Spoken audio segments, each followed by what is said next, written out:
سلامین احترامات خپل ټول قدرمن خویندې او ورونو ته وړاندې کوه. هیله ده چې روغ جوړ وئ.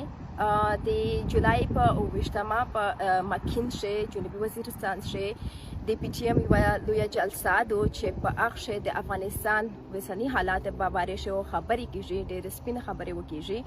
نو تاسو نه غواړئ چې په دغه شی برخه واخلئ. نو زه دا وایم چې میشتو سه د وزیرستان خلک هیڅ کله هم د ضرب العذاب اپریشن نشي هیرولای.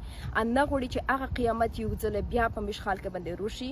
نو د افغانستان حالات د میشتو سه حالات یو بل سره تړلې دي. میشتو سه په تاریخ شي همیشه دا شولې دي چې په سخت حالات شي میشت خپل خلک سره درېدلې. نو دا وایي چې د پاکستان ریاست مداخلات په افغانستان شي بيخي ډېر شوي دي او دغه په دې لاره شي میشتو سه ستر مشر عثمان کاکړ هم شهید شو.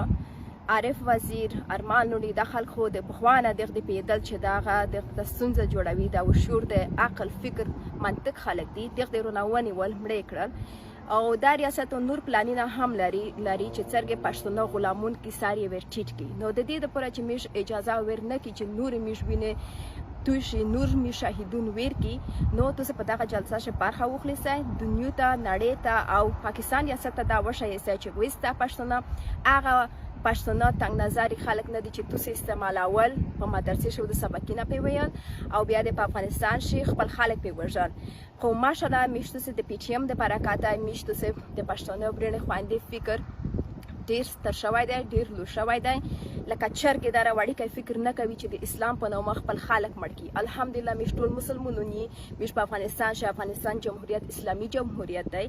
نو ویس چې ابد دغه خړې کړي دی غوړي چې په خړې بشه کبون وخلی دا امکان نه لري. هغه قاتلون هیڅ کله د اسلام نمائندګي نشي کولای چې د بګنا د انګریزونو سره سوله کوي خو د خپل افغان د خپل مسلمون وینه تویوي.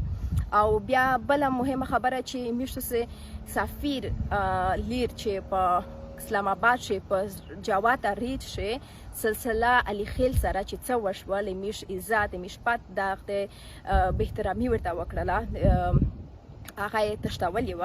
نو دا هم څوره لوی خبره ده. یعنی تاسو دا فکر وکړئ چې کله خدای مکړه جګړه وشي د میش خويندې مايندې بوري کیږي کونډې کیږي هغه د اسلام آباد د کراچي په سړکینه شي خواري واري وي بخوره به پلوره به وروره.